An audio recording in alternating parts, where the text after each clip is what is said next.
Welcome to the Backpack Pushers Podcast, brought to you by the Ultralight Quilt, trusted by the best backpackers. Enlighten Equipment. Lighten your load at enlightenequipment.com. With me today is a man who has used his intelligence, his wisdom, his outdoor prowess, and physical strength to build a backpacking empire. Dan Becker, how's it going today? That was more than has ever been said about me. I will just tell you that. And I'm doing fine. How are you? I'm doing great, man. It's always an honor and a pleasure to have you on the show. Honor. Wow. It's an honor to be here. Okay, well, you mentioned before we started recording that you hadn't been on a podcast in a while, right? It's been a while. It's been a minute. Yeah. Yep. It's been 3 years since you've been on our show, so that's why it's an honor. Trust me. Yeah. Well, you know. I don't know if you know this. We chatted. The first time we chatted, and I was kind of poking around to see if you'd be interested in coming on our show, you were at 15,000 subscribers. Really? I remember the chat. I think it was like through email, because I was in the middle of South Dakota somewhere reviewing a quilt in the Badlands, I think. Gotcha. I haven't done any backpacking out there. That's interesting. You don't want to. I didn't even backpack. I totally faked it. I totally did. I was just like set up a tent, made it look like I did. Like I didn't fake that. I wasn't like, hey guys, I'm backpacking. But that's what you do in a video. You're like, let's just set up a tent. Okay, that's okay. You kind of already answered my first question. I wanted to get I wanted a behind the scenes Dan Becker YouTube channel story, and so is that? Yeah, that was it. Okay, that was it. Thanks for having me. That's it. That's all I got. So I got all right. Early on, let's touch on that real quick. Early on, I don't think this is our first conversation, but it was when you started to significantly grow. You had somebody who got a little jealous of you. I'm not going to name any names. Who then put out a video, basically calling you out on things like that, where it was like, I don't even think Dan Becker goes backpacking, and I don't even think he used your name, but he just implied and he kind of referenced some things that you'd done in videos, and we had a conversation about that where you were really, that really like bothered you. It really upset you. And now, years later, I imagine you've gotten a lot of that stuff, right? So how does that land with you now? Oh gosh, I forgot about that. Yeah, back then it was, I really didn't have money to go backpacking. Not that you need a ton of money to go backpacking, but like I'm from Wisconsin, so there's no place to like go here. Right. Like you can go to the same spot every time you go, but that gets a little old. Right. And then when the channel started growing, I started traveling like crazy.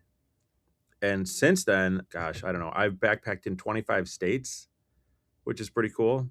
So, but yeah, that used to bother me pretty bad. Cause it's like on YouTube, you got to make a video every week at least, especially in this niche. So are you going to be backpacking once a week? Not if you're got a family, not if you care about your wife, not if you want to get divorced. Right? Not if you want your kids to not love you. Right. So, Right. Okay. Yeah. I mean, so I would review stuff I still review stuff in my backyard. I review stuff in my studio. Actually, I haven't really reviewed things in like a really long time. I feel like over a year, almost 2 years, I haven't like reviewed gear. I just talk about. But you do reactions. You do gear. Yeah. We bring in stuff that, so I needed to not travel. I got tired of the travel. The traveling is the worst, especially when your kids are like, hey, can you make it to my soccer game? Or can you make it to my baseball game? And you're like, sorry, I'm going to make a YouTube video. Because some moron made a video about me that they don't like that I talk about stuff in my backyard. Sorry, son. So then I was just like, well, I'm not going to do this. So we figured out a way to still make content and not travel. And it sort of fell in my lap. I got an email probably like, I don't know, maybe 2 years ago of some random guy who just like invented this new chair, right? And he's like, hey. I know that video. Yeah. And he's like, hey, I want to fly out and show you this chair. I don't even need a video, man. I just want to show you the chair. And I'm thinking, okay, you don't want a video, really? That's why you want to fly out to show me. You just want to show this guy. Right. Of course you want a video. But I didn't like agree to the video, but I was thinking about it. I'm like, I think that would actually make a really interesting video if somebody flew out just to show me something. Like, okay, well, let's try it. And so the guy comes out, he shows me this really unique chair made out of all carbon fiber. Turns out his buddy works for Elon Musk, by the way. Okay. which we had to pull out of the video. If you want to know that story, we can get into it. It's a really interesting story. Okay. Yeah. But we make this video, it blows up, and it like dawns on me. I'm like, oh my gosh, I wonder if people will come to me to talk about their gear. Like, has the channel gotten to the point where owners will actually take time from their businesses to show gear on my channel in my backyard instead of like me going and using it in the mountains and leaving my family out to dry? Yeah. And so we started doing that. And sure enough, man, we've had countless CEOs and people showing up to show gear at my house, which is wild. And so that was a game changer for me, because I felt like I'm just like all the backpacking YouTubers know this is true. Like, we all talk about it. Like, you're just one person. You can't obviously have a realistic test of a piece of gear the 2 times you use it, because you've got 100 pieces of gear waiting. So it took the bias out. Like, the guy's just showing me his gear and I'm reacting to it, and he can't lie to me, right? Like, I'm standing here like, and so we talk about it and people like it. And so last year, I don't think I've mentioned this ever. Middle of October of this year was my first time backpacking in 13 months. Wow. And that was like, yeah, I know. And awesome to get back out, but it was like refreshing to like be a dad, because that's so much more important than a YouTube channel. Like, I would throw this thing away in a second, if my family had to suffer. And my family wasn't suffering, but it was, my wife was like, Dan, I didn't marry a traveling husband, by the way, just letting you know. And I'm like, all right, I'm picking up what you're laying down, honey. I have a question about that later. I want to get into that part of things, because we had a conversation around that and kind of into the backstory. But one of the people that, first of all, it sounds like you're in a roundabout way inviting me to your house for me to present gear to you, because open invitation. I've got some pieces. I'm not sure if you're familiar with the tent catheter, but that's a pretty popular one. I've heard of it. Okay, Lloyd Vogel suggested I make it, and he would put it on Garage Grown Gear. I believe that. Unfortunately, I'm not an entrepreneur, so there's no chance of me making it. But speaking of Lloyd, I know he's one of the ones that comes out and visits you and does, like, he'll show you the gear, and he was on our show recently, and we talked about that a little bit. And he revealed that when he comes out, so he drives out, and then when he gets there, he arrives typically really late, like after midnight, and then he sleeps in his car. Yeah, he's weird. Yeah, and I told him, I'm like, dude, if you ever visit me, like, you can stay in a spare bedroom. So I guess my question is there any space in your studio, like right around where you're sitting right now, for him to crash on the floor with one of your like 1,000 sleeping bags? Lloyd is probably the one person I would never have sleep here.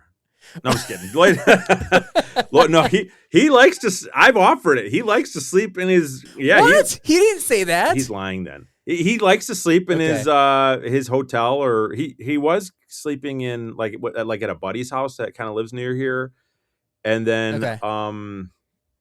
they got like some camper van from Garage Grown Gear is obviously making billions because they just bought a camper van. Okay. And so he's using our hard-earned customer money to buy camper vans at Garage Grown Gear. Right. And so now he's sleeping in a camper van. Okay. He didn't say that.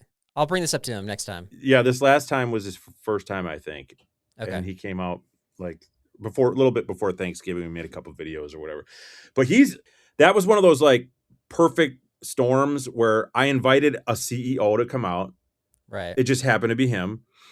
He came out, and it just like we had this on-screen banter that worked. Like I was like, this guy he's pretty good on camera. Like that's really rare to find. Like super hard to find, especially like some guy that, invents a backpacking catheter in their garage, right? Like they're probably not the greatest person on camera. So like he comes out and we hit it off, and then I was like, he's not like the one-time guest. Like other guys are like, let me show you my tent or my quilt or whatever it is. Like he can show me endless stuff. So I was just like, this is great. Like you got to come back. So we've just been making them, and people have been loving them, and there's some of the best views on the channel. And yeah, he co-hosted an episode with me a couple months ago, and that one did really well. And yeah, it was super smooth. It was like we'd been like buddies for years, and it was just back and Yeah, forth. Like, he's really good. yeah, Yeah. he's really good. Yeah, he's skilled in a lot of areas for sure. Did he say anything bad? I mean, can I say bad stuff about him? No, I won't do that. Just kidding. No, he has full respect. The only thing bad he said about you was that he sleeps in his car. But everything else was positive for sure. So whatever. I've invited him to sleep in my Okay. house. He can sleep here all if he right, wants well, I'm gonna bring it up to him then. Okay, before we get too far into it, we get our Bible verse of the episode, Romans 8:28. And we know that for those who love God, all things work together for good, for those who are called according to his purpose. So this episode is really kind of about a lot of this backstory that we've already been getting into. But when we think about purpose, you've had a bit of a winding road to get where you are today. Do you ever reflect on how that's played out? Yes. Oh, man. Yeah, I reflect. Because I only get bits and pieces, and I'm like, and I even, like, I don't know, I had like a heart-to-heart talk with my son about, his future, and I referenced your, like, the little that I know of your story is like you never know where things are going to go kind of thing. Yeah. Okay. Do you want me to retell my story? Starting with being a youth pastor? Oh, yes. I was a youth pastor. Yep. Yeah. Yep, You're I was like, a oh, youth yeah, pastor. that too. Yeah, Yeah. I mean, okay, so here's what I got. And this is I'll tell you what I know, and then you can share, I don't know, what you're comfortable sharing. But so you're a youth pastor that eventually went into insurance sales. And then as you started to find success on YouTube as like a hobby, there became some tension with you leaving to go on backpacking trips, as kind of you already alluded to. And so your wife's like, okay, like you got to stop backpacking so much to do this YouTube thing. And so from my perspective, the safe play would have been to kind of dial back YouTube, but you actually went in the opposite direction, and you kind of like eventually moved away, altogether away from insurance, and then obviously 100% into YouTube. Did I get that correct? Yeah, that was it. Okay. That's literally the entire story. The end. But no, there's more than that. Yeah, that's pretty much it. I was a youth pastor for almost 9 years, and we left ministry back in 2008. So it's been a long time. And that's a long time to be a youth pastor. Like, that's a lot of mileage on Yeah, your yeah, body. yep. Yeah, I was at a church that grew from 50 to 1,000 in 5 years. Ran a youth ministry of 200 weekly kids, up to 400 on some nights. Ran a skate park, all kinds of stuff. And I was working 80 hours, 90 hours Okay. a week. That was back when Saturday church was cool. So like we were doing Saturday, Sunday church. Right. I had no days off, and it was burned out. So it was like either we get divorced or we find something else. It was just like one of those situations. So that's the short version. And then Right.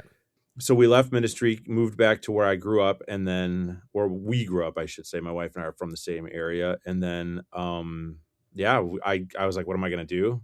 Started applying for jobs. I was like, well, I could talk to people. Let me try sales. And so I found insurance, worked as a direct writer for an insurance company for 10 years, and then started my own agency out of my house, ran that for 2 years. But in the middle of that, after like the first year running an agency out of my house is when I uploaded my first video.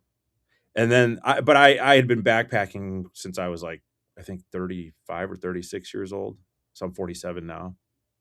So prior to that, I'd never stepped foot on a trail ever. Never even put a tent in a backpack, like zero, like no experience. Okay. I didn't even know what it was. Okay. Like legitimately did not even know what it was. Yeah, you started, I think you said 2015 on a previous conversation. Yeah. Okay. Yeah, that sounds Okay. about right. Yeah. So now you're a veteran. Now you know all the stuff. Oh yeah. Okay. There's nothing I don't know. Right. So my question is, if I was like a professional backpacker, so to speak, and I'm gone a lot with kids at home as well, that is going to create tension at home with the family, like you've already mentioned, and with your wife. But obviously, you had so much success on YouTube. There was some sort of shift where you're like, okay, well, I'm going to cut back on insurance, and then I'm going to go all in on YouTube. So how did that conversation go? With my wife? Yeah. Yeah, that was interesting. Yeah. Hey, honey, I want to sell my business and be a YouTuber. What do you think? Right. Like, no, that was definitely a conversation. Like, she didn't even know I had a channel for a few months until I've told this story before, but like where my son, I had probably filmed like maybe 8 or 9 videos, and my son, I'd left the laptop open with like my channel page up, and my oldest son, who was probably like 9 or 10 at that time, he's in his first year at college now, but he was like, started laughing because he saw the channel, and then he's like, everybody come look at Dad's got a YouTube channel. And then they were all making fun of me. What? And I'm like, No way. yeah, oh, totally, yeah. And then I'm like, but look, I've got like 85 subscribers or whatever I had back then. I'm like, this is the greatest thing ever. Yeah. I would pretend like I didn't have a channel still after that. And then when everybody go to work in school, you pretend you're like, I don't really have a channel. yeah, It's I would like my family would like go to school and work because I worked from home. But instead of like cold calling customers, I would set up lights in the living room because back then I would film it in my living room because that's all I had. Okay. And I would film a video about cookpots and then quickly tear it down as fast as I could before anybody got home, and then go back to my computer and be like, hilarious. would you like to buy insurance? Totally faked that I had a channel. That's hilarious. Probably 4 or 5 months into the channel, I put out a video where that the video didn't blow up, but the idea blew up. It was a luxury gear challenge where like I tagged a couple of YouTubers and I was like, I got this idea. What if I tag a couple of YouTubers? And they would tag YouTubers and they would tag YouTubers, and we'd all talk about like the secret stuff we bring that we don't want anybody to know about. Like I bring a pillow or I bring a chair or whatever. And then out of kindness, people would say like, the guy who started this challenge was this guy named Dan Becker. Oh, okay. And so people started to know who I was just because I started that channel. And then like Jessica over at Homemade Wanderlust, Dixie did the challenge. And some of the big YouTubers out there like did the challenge. I think even maybe Darwin did the challenge. Okay. And I was like, oh my gosh, these guys like called me out.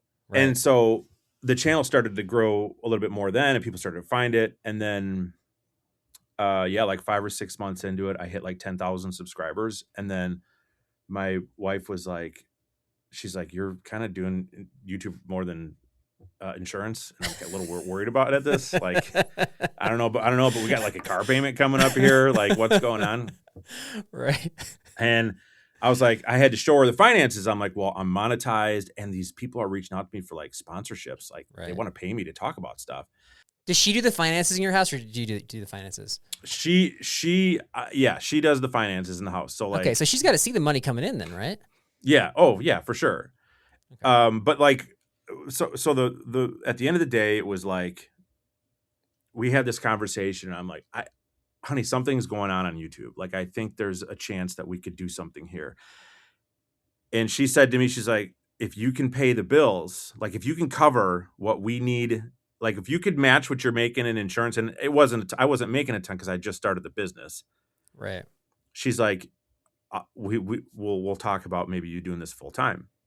And I was like, okay. So I put a lot of work into it, a lot of effort, and I was doing like working full-time insurance, full-time YouTube. And then I remember having her dad come over one time, and she's like, we were talking to her dad about it. Like, can you imagine talking to your father-in-law? Right. Hey, I know I'm married to your daughter, but I think I want to be a YouTuber. Just FYI. Instead of selling. Yeah. I'm going to sell the business, sir. He said the thing that I did not expect, which was, if anybody can do it, Dan can do it. And we just sat there and we were like, I think that's what we needed to hear. And so I sold the business right then. Like probably that week is when I started the process. And it was about a year into YouTube. And then it was like, that's crazy. That's super fast, obviously. Yeah, it was really fast. And then we just went like crazy YouTube, and that's where people don't understand. That's where like the people were making videos about it. Like this guy, like, does he even backpack? He just makes videos in his backyard, and all he does is sponsorships and whatever, and blah blah blah blah blah and whatever. And but people just don't understand like this. Like whatever the niche is that you have on YouTube, you're that full time, and you're a YouTuber full time. It's a dual full time job. YouTube. I mean, it just is. Well, to have somebody believe in you, like I think that can obviously add fuel to the fire and spur you on. So that's awesome that conversation went down that way. I would have a harder time probably with my own parents if I ever was like, by the way, I'm going full time with the podcast. Like, we're not even close to that. But if I ever was doing that, they'd be like, are you sure you know what you're doing? Getting that question. So yeah. The last time you were on our show, though, speaking of backpacking and going backpacking trips, I actually invited you on a backpacking trip, and it sounded like you were somewhat interested. I know this is 3 years ago again, but I mentioned that we were going to be going to Banff. So this is 2023, and you're like, ooh, I hadn't been there before. And so I think the last conversation we had, I sent you a text. I'm hoping I'm getting my timing right in this. And you're like, let me check my calendar. And I'm still checking. Like, it happened to be, I think, the same time you were going to the Grand Canyon. And so I didn't hear back from you via text. I just saw news out of nowhere that you were getting rescued from the Grand Canyon. I was like, I don't think he's going to make this trip. No big deal. And so, and needless to say, I didn't hassle you after that about the trip. But we haven't talked since then. I think that was probably until right now. It's like that was like the last conversation we had. Like, I think I checked in with you and made sure you're doing okay. But as far as like actual like conversation, we haven't talked. And so that was a really big deal. Like, how has the road to recovery been since then? Yeah, I'm fine. Okay, so the super short version is we went backpacking in Grand Canyon in the middle of winter. We were snowshoeing out of the North Rim. I got something called rhabdomyolysis, which is where your muscles break apart. Toxic protein goes and kills your kidneys and you almost die.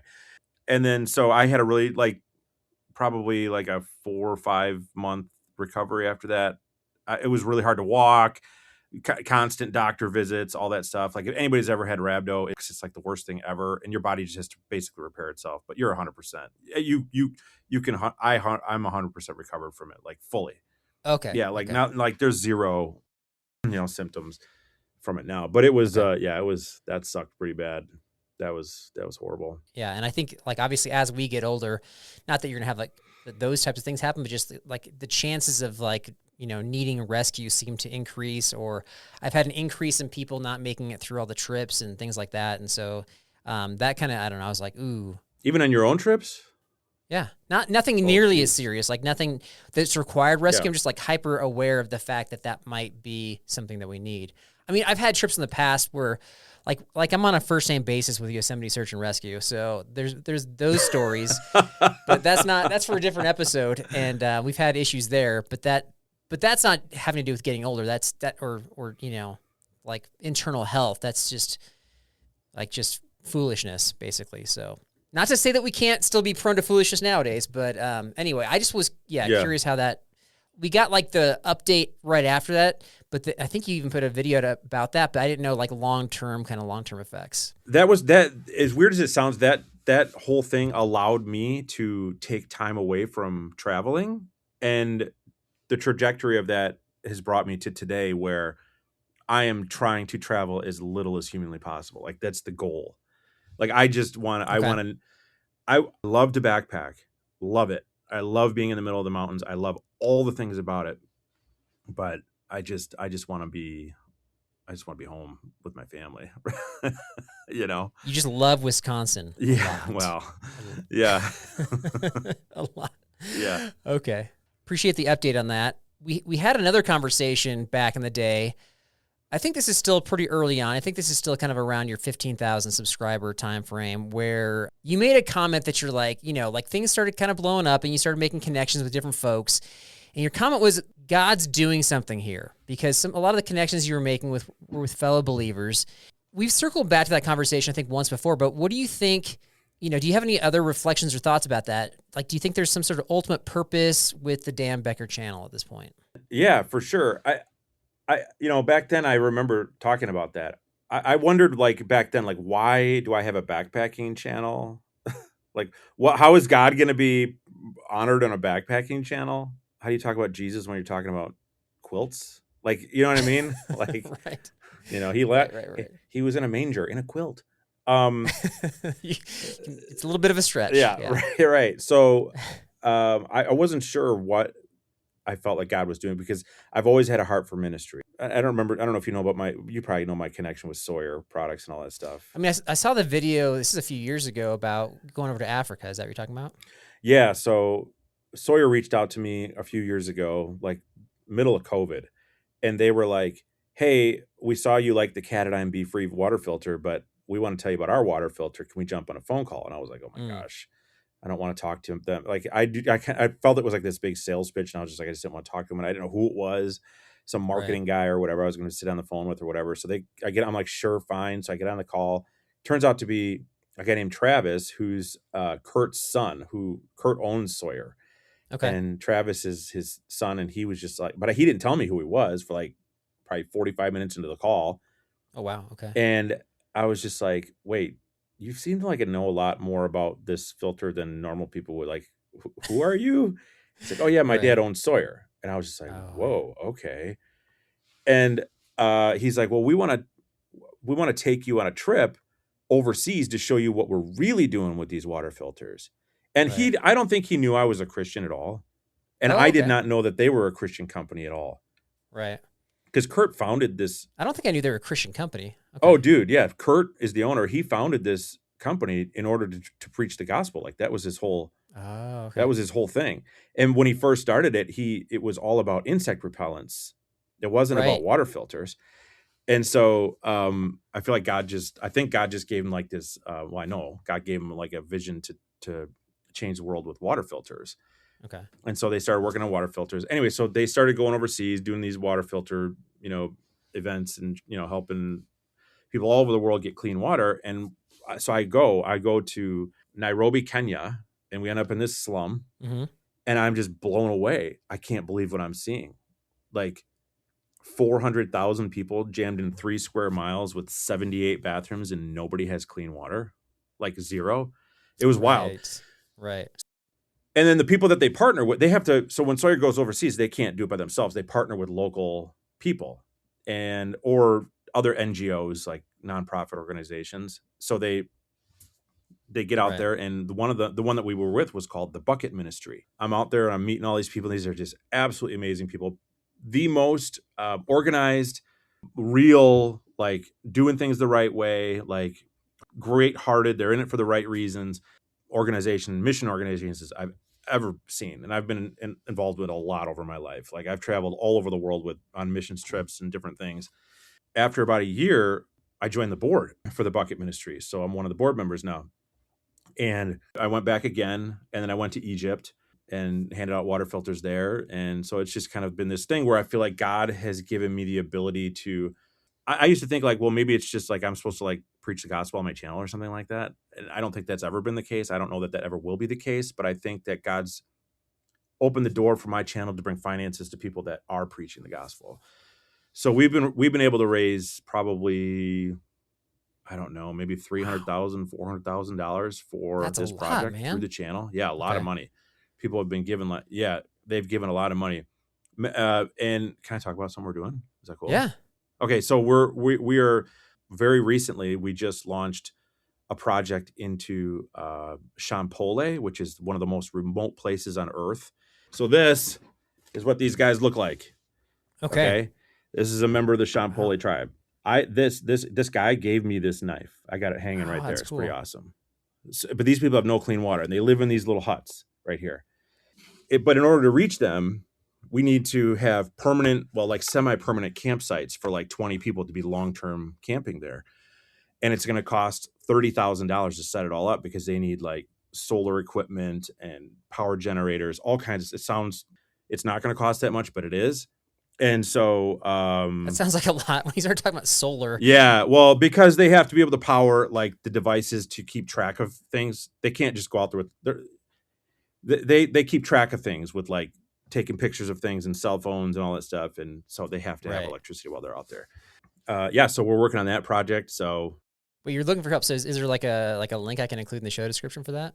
Oh yeah, that'd be awesome. Okay. I can send it to you. So if anybody's willing to or want to help and donate, if they want to learn about it, they can just click on the link. It tells you all about it, or check out some of the other videos that we've done on it. All right, so we'll have that in the show description then for sure. Okay, dang man. Okay, that's not. Yeah, that's an interesting answer. Then that's probably. But I never would have done this had I not started a YouTube channel. Yeah. Like that's what I say. Right. Like when God does things that you don't expect, like you're not like, hey, let's go backpacking, and then like this is somehow the end result. Like what? Yeah, and that's part of that kind of the twisting and turning story, because even when we had that conversation, like you hadn't talked with Sawyer yet, you had no idea what was upcoming, and so you knew there might be something, but not sure what that was, and so I don't know. Yeah, totally. I think it's fun to look back and see kind of how all these things work together. Yes, yeah, It is very interesting for sure. Switching gears here, logistically speaking, there's some unexpected challenges to having a successful channel.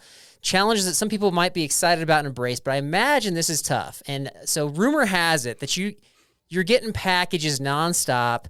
I don't know if this is true, but like every day from various companies. Some of them, there's like really good gear. Some, the companies you want to get stuff from, and some is just junk or trash, whatever. Is this true, first of all? And if so, what are you doing with all this stuff? It's not every day, but I get packages frequently, probably sometimes a few times a week, sometimes just once a week, sometimes daily, but not super often. But yeah, I get stuff sent to me all the time. I have a manager who handles most of my emails for me. He's out of Canada. And so like he'll like, he's like the gatekeeper, he'll like, hey, I think this might be cool. What do you think? And then I'll be like, yeah, no, whatever. But lately we've been saying yes to everything because we already made one video, but we're working on another one where I say yes to every gear email and just see what shows up. And then we just unbox it and show it. And it's like an unboxing video. Okay. Yeah, kind of. Okay. Yeah. But the sheer volume of stuff has to go somewhere, especially, so I'm just wondering, like, do you have like a storage container or like a storage? I have a storage area in my house that's full of a lot of stuff. Okay. But yeah, we do giveaways. Okay. As well as I give camping gear to a family camp here in Wisconsin. Okay. So from time to time, I'll drive a truckload of stuff up there and just be like, hey, here you go. Before we get to our lightning round, last question. As you mentioned, your story's kind of gone all over the place over the years. So where do you see this going in the future, or do you even know? Like 5 years from now, this is like the traditional interview question. Like, where do you see yourself 5 years from now? So, like, do you have a path, or is it just kind of like, I'm just going where it's taking me? Yeah, it's a really good question. That's like a question I think about all the time. Because there's I hear often people say, how could you possibly retire as a YouTuber? Like, or how could you be like 60, 70 years old making YouTube videos, right? But then there's 60 or 70-year-old guys out there making YouTube videos. Like they somehow 100%. figured it out, right? The Hiking Rev does that. Yeah, Hiking Rev, whatever. I don't know.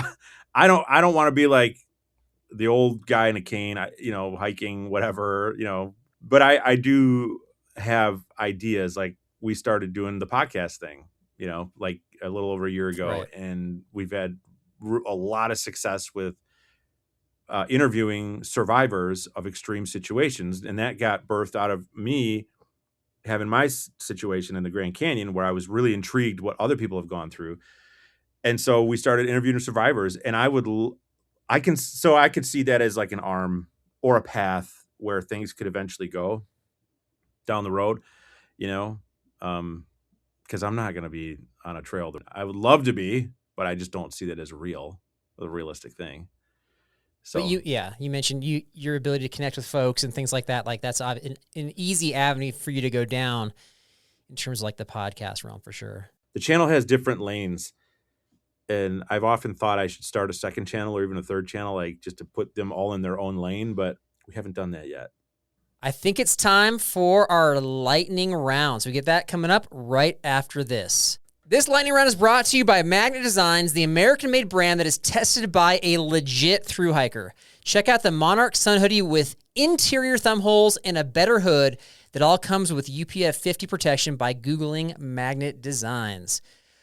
Lightning round, you got 1 minute to answer as many questions as you can. Oh. The timer starts after I ask the first question. Are you ready? Yes. Okay, here we go. What is your biggest outdoor fear? My biggest outdoor fear, spiders. A non-backpacking skill that you have. I'm a drummer. Another outdoor YouTuber you really respect. Steven Smith. The hardest thing about bringing kids backpacking. Bathrooms. The most plausible conspiracy theory out there. That Dyneema is worth it. Your favorite YouTube video you've ever made. Oh, the one about the thing that I talked about in a video one time. Your least favorite smell. Bathrooms. Your worst habit. Bathrooms. And time. Okay. By far the best answer we've ever gotten is that one thing that I did that one time that Oh. I'm sure I can count that one, Dan. I think you got 7, but which is pretty good. Yeah. I thought you were gonna say the Sawyer video. We were just talking about that one. Sawyer video. Yeah. Yeah. Edit Sawyer video. That's a good one. Yeah. And then so you got like, the JFK assassination, you got aliens, you got like the hollow earth or the hollow moon theories, and you went with Dyneema of all the conspiracy theories. I thought you meant backpacking. So that's where my mind was right there. Yeah, I tried. And I didn't know that the moon is hollow. Well, it's a conspiracy theory. There's like some, I'm not a conspiracy theory expert, but there was something where it was like something, I don't know, some sort of ship or some landing thing banged into the moon and it like rang like a drum, or not like a drum, like a bell. And so they think it was hollow. There's also conspiracy theories that it's not even like a natural thing. It's like aliens. It's like an alien ship or something. So we could go down a really deep rabbit hole right now. I could see that. Yeah. It probably is. Let's see. What else we have here? Big on the bathrooms. Wait, what did you say? Non-backpacking skill you have was drumming, right? Yeah. Okay. Yeah. So do you still drum? Yeah. Okay. Yeah. Both my boys drum too. Yeah. Like I was in a country band. Okay. Cool. Very cool. Is that on YouTube? No, definitely not. That was back in the day. Back in the day. All right. Last one I got is, what can we look forward to coming up on your channel? Any, I don't know if you call them episodes or video topics. We can. Yeah. So right now we're working on testing out a new series. I'm going to launch this right here, everyone. Yes. I'm going to launch it right here. Okay. Let's hear about it. We're launching it. The new series is I take out another YouTuber who has never backpacked in their life. I don't care what niche they are. Oh, okay. And I hand them a backpack and I say, trust me. And we film their experience. And I want them to suffer as much as humanly possible. Yeah, you want the suffering. Yeah. That makes for good drama entertainment. So here's the thing, is like one of the things people suffer with the most outside of just not being fit is the actual having the backpack on your back for hours and how that actually fits on your body. Are you going to like mess with their load lifter straps? Are you going to make sure that it's like comfortable on their person? Or are you like, you figure it out? I'm going to make them take my class. That's what I'm going to do. I'm going to make them watch some videos. I'll probably help them. I can't resist. I see somebody. I've tried to help people, like random people on trail that I've seen that I've never met in my life, and they don't even know who I am. And I'm like, dude, bro, let me help you with that backpack. Yeah, it's bad. And do they accept the help? No, one lady like freaked out and was like, thought I was a creeper, weirdo. Which I get, because I like ran up to her. I was like, hey, can I touch your backpack? We've got a new segment coming out this season where we're going to be answering random scenarios and advice people have experienced on the trail. And speaking of like what you're talking about, there was one person who shared that one guy was struggling with blisters and thought that he just couldn't tie his boot correctly and tried to hand his boot to another person, like a stranger on the trail, to try to fix it, like a stinky, smelly boot. So, yeah. Your scenario is better. You're just trying. I fully agree with that. Anyway, all right. Well, we'll look forward to that. And if that's out, if you started releasing those by the time that this episode comes out, then we'll have that linked in the show description as well. Like I said, man, it's an honor and pleasure to hang out with you. Thank you so much for taking the time. Yeah, man. It's fun to be here. Thanks for inviting me. All right. Thanks again to Dan. And remember, the gear insurance companies might refuse any claims you make if your tent gets blown away because you'll no longer be covered. Have a good week and God bless. I want to fly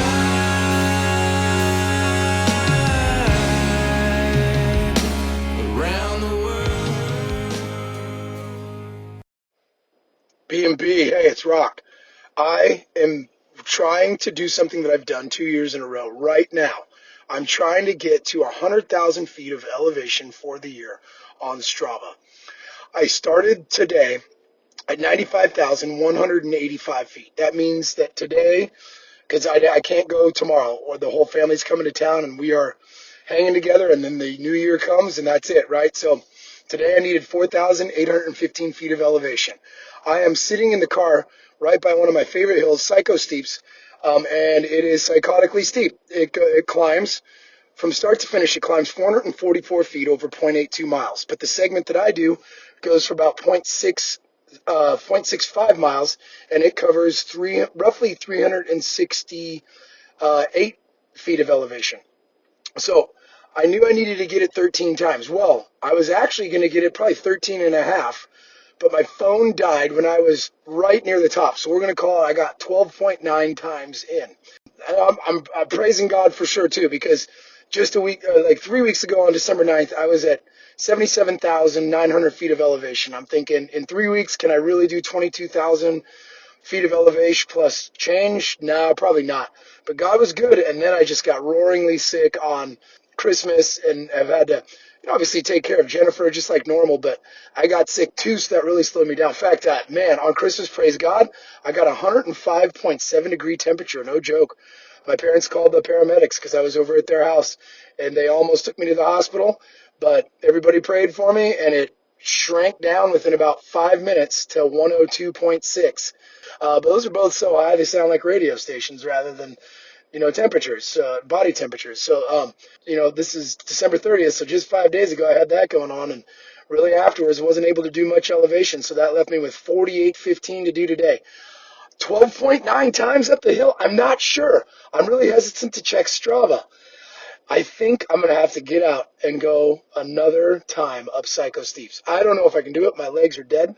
But I just wanted to fill you guys in, because to me, this is exciting. It's a great challenge. I feel terrible, but who cares? 100,000 feet of elevation, 3 years in a row would be awesome, incredible. Careful. It's definitely not careful. I think I'm going to go do Psycho Steeps one more time and see where that lands us. All right, B&B. God bless. Rock on and hike on. If you like the show, please take a moment to rate, review, and subscribe. It really does help the show to grow. Thank you for listening.